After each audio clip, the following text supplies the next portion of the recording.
Hello there beautiful, how are you doing today? Welcome back to my channel. My name is Joesephyr and this is honestly a video I've been wanting to make since the 7th, since this game came out, because I want to talk about how much of an impact Final Fantasy XIV Endwalker has had on me and has had on this channel, has had on me as a streamer, all sorts of things, because quite honestly it is not dramatic of me to say that this game has changed my life. And it's a personal video and I want to take you guys on that journey as to why that might be the case. And before we get started, I know I said so at the beginning of the video with a screen grab or a screenshot there, but this video will contain spoilers for the main story because it pertains to the emotions and stuff that I felt along with it, and I want to be able to speak freely about those things so that I can convey what I need to properly. So if you're worried about spoilers for the MSQ, this video is going to assume that you have finished the MSQ and will also contain footage for some of the endgame dungeons from Endwalker as well. So if that bothers you, then you may want to consider turning back now. If not, then stay tuned and keep on watching and enjoy. Before we get started, of course, don't forget to check out all of my social media links down below, including Twitch, where you can find me playing plenty of Final Fantasy XIV, as well as Dissidia Final Fantasy Opera Omnia, the main title Final Fantasy games outside of 14, and plenty of other stuff as well. It would be lovely to see you over there, and for you to go and find a safe space for you to chat about how games affect you as a person as well. Of course, over on Patreon, I do shout out one of my patrons every time I release a new video, and today that person is going to be Ultra Flash Flare, who has been one of my longest time supporters now, and a massive thank you goes out to you. And as one of my Ultima patrons, they have a hand-painted card by me of Alize, which is very appropriate for this video, being one of my favourite characters in 14. So a massive thank you goes out to you and to all of my other patrons who support this channel and enable me to make the videos at the frequency at which I do. While I've been playing 14 for a long time, I have only kind of been dipping my toe in the water when it comes to content creation, but trust me when I say, after this video, I hope you'll all understand that I'll be doubling down on this because I really, really want this game to be a big part of my channel because I feel so passionately about it. So before we got started on talking about like FF14 itself, I thought I'd give you guys a little bit of an insight into me as a person and to why this game has affected me quite so drastically, despite the fact that, you know, I've been streaming this game for a long period of time, so why Shadowbringers didn't and why this game did. So growing up, I was a person that was very, very insular, very, very shy, very not able to express himself very well, and video games were always my way to do that, and I really loved playing through games with quite heavy stories, so like the earlier Final Fantasy games, for example, but I was always very punished for having an emotional response to video games for two reasons, one of which being that, you know, the toxic masculinity of the world, of men aren't allowed to have feelings, you know, you can't cry, you can't do any of this stuff, and I had that from both my family and from my school and a lot of just outside peer pressure just to man up, as it were, which is something that as an adult I've come very much to go against, and by blocking a lot of these things out and making it so that I can't really feel any kind of response to these things, and I'd always skip cutscenes for heavy story games, but I'd still really love the games because I love the character designs, I love the combat mechanics, I love all of these things, and I've played Final Fantasy since I was very, very young as a great example of this, and 14 especially, I played at the end of Stormblood and going into Shadowbringers, kind of skipping a lot of the cutscenes, if I'm honest, and I was trying to play catch up with my friends. I was trying to make sure I was playing the game and just playing the game and sort of not taking in the story too heavily because I was really frightened about the fact that I would feel something, which sounds really crazy, I'm sure. The reason I'm explaining this is because I want there to be other people that kind of relate to this kind of thing, because my response to shutting down about the, you know, men aren't allowed to feel things, and the second thing I was going to mention is that video games aren't really art. You know, video games are for nerds. Bear in mind I'm a 90s kid, so that was very much a thing, and so to kind of have those two things mixed together just didn't really work out for me. So my way of responding to it was to not allow myself to get too engrossed in any story because I was too grounded in reality, and I didn't want to let these things affect me so that I had an emotional response. And certainly as a streamer for a long time, I was accused for being a bit of a Stepford wife for a while. That's not so much the case now, but I was accused of not having an emotional response to things and that making it quite difficult to engage with me as a person. But as time's progressed, I've obviously let go of that a lot better. And then with Final Fantasy XIV, with Endwalker in particular, I said to myself that I wanted to allow myself to take the story in through the means in which it was intended, not checking Wikipedia, not asking people, oh, what was that bit again? None of that stuff. I wanted to really absorb the story, absorb the characters, and allow myself the freedom to let go of these things. And I did, and let me tell you, when we go through all of the beats and stuff that I'm about to talk about, it affected me rather a lot. So I want to talk about the story of Final Fantasy XIV Endwalker here. And again, spoilers are going to be abound here. You have been warned again, just double check it.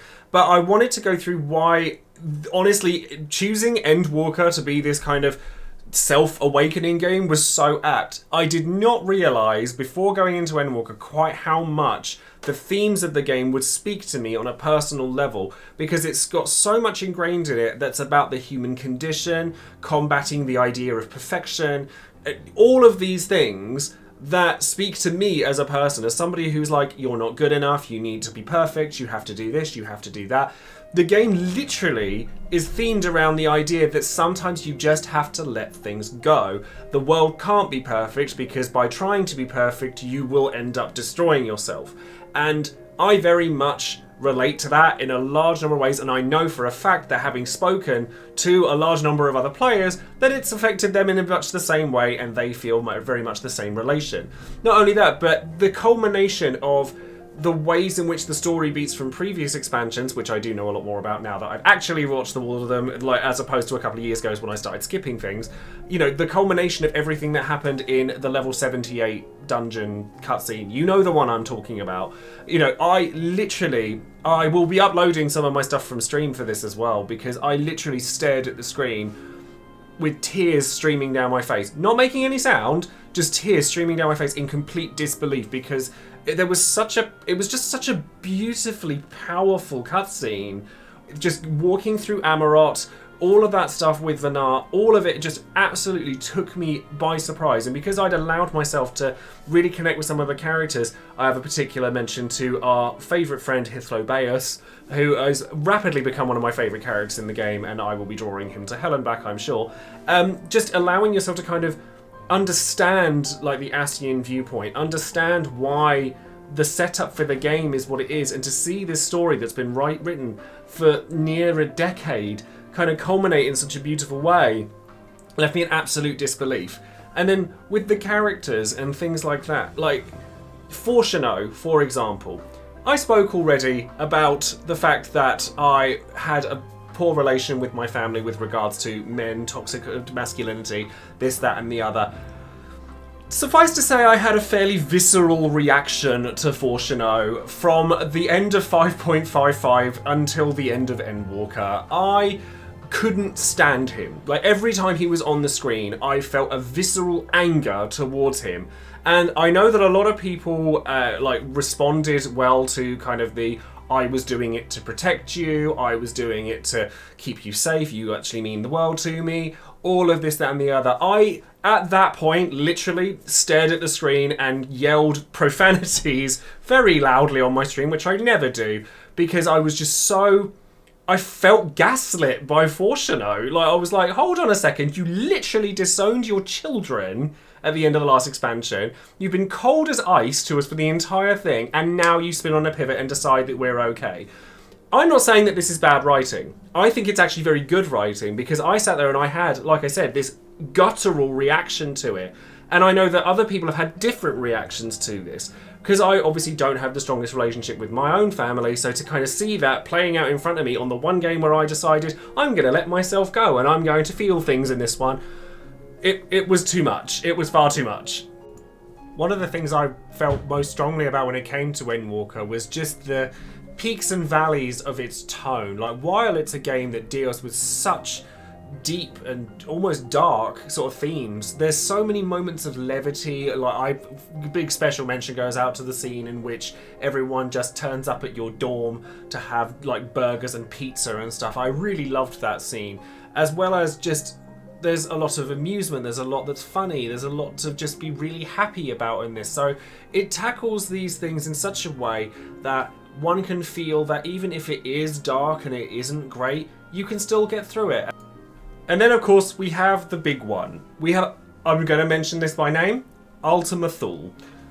I know for a fact that I was not the only person that ugly cried their way through that entire area, and quite honestly, just the end of that period, or just, I know that it's a bit cheesy to see the music and stuff like that, but the way they built up to it with each scion kind of accepting their fate. We all knew they weren't gonna like leave forever by the end of it. We all knew it was all gonna be like coming back, but it was their willingness to just kind of go, no, do you know what? This is the way it has to be. That really caught me and pulled at my heartstrings. And by the time we got to Grahatir and the twins, I was an absolute mess. Like, honestly, I couldn't speak through my streams because I was just like, if I say something, I'm going to go. The floodgates are going to go open and that's going to be it. And they're not going to close back up again.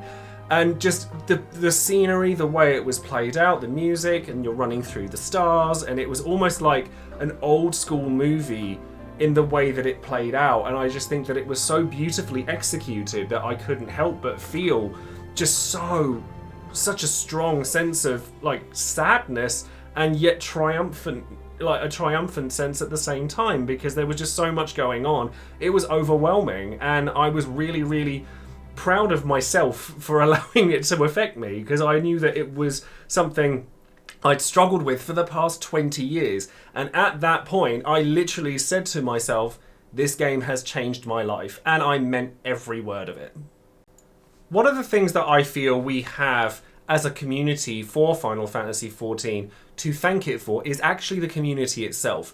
We have been through a lot these past couple of years with COVID, quarantines, lockdowns, social anxieties that develop from all of that. And 14 has given us all a way of escaping that, and in a way that feels constructive, presented well, allows us to keep socialising with one another. And honestly, I have the utmost respect for the community as a whole, even through, you know, we had like the WoW refugees thing and everyone felt suddenly really welcome. I've been streaming Final Fantasy XIV since early 2020 and I feel like I've come a long way since then. And my community in my streams, or people who've left comments on videos that I've made, people who've left comments in my Discord, stuff like that, I have gained like a lot of really good friends from this game that I never thought possible, because I'm not very good at socialising online, which is ironic considering what I do. But it's true, like in text talk I often take the worst from things, but there's a gentleness to the community in Final Fantasy XIV. There's a welcoming aspect to it that I've never seen in any other game,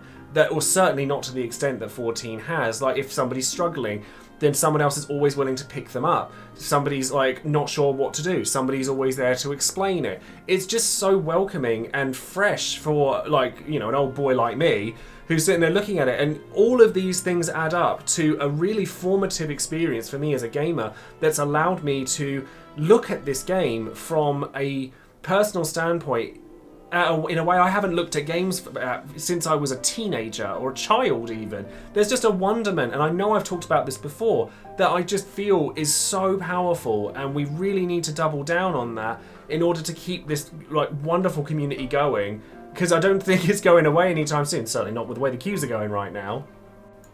Now, I shan't keep you guys for too much longer. All I will say is where I'm at with my plans when it comes to the game itself. I have currently starting to work. I'm currently starting to work my way towards leveling everything to level 90, because I feel it will give me a stronger sense of understanding of the game as a whole. I've already Omni 80 from Shadowbringers, but now that I've kind of gotten over this hump of, oh my god, I need to play this game and I want to learn every facet of everything in it, I've now kind of gone, right, I want to learn at least one job of every role, so that I, like, to a higher degree, so that I can learn the game as a whole better. I have a group that I've been growing, like, slowly but surely, and that's been going really well. Like, the social aspect is the most important thing to me, so to have people that I can play with and have that camaraderie with is extremely cool. And, you know, the people coming to my streams, etc., thank you ever so much for doing that, because that chatting, that camaraderie, like I said, is so good for me as a person, and as the game progresses, I can only see it getting better.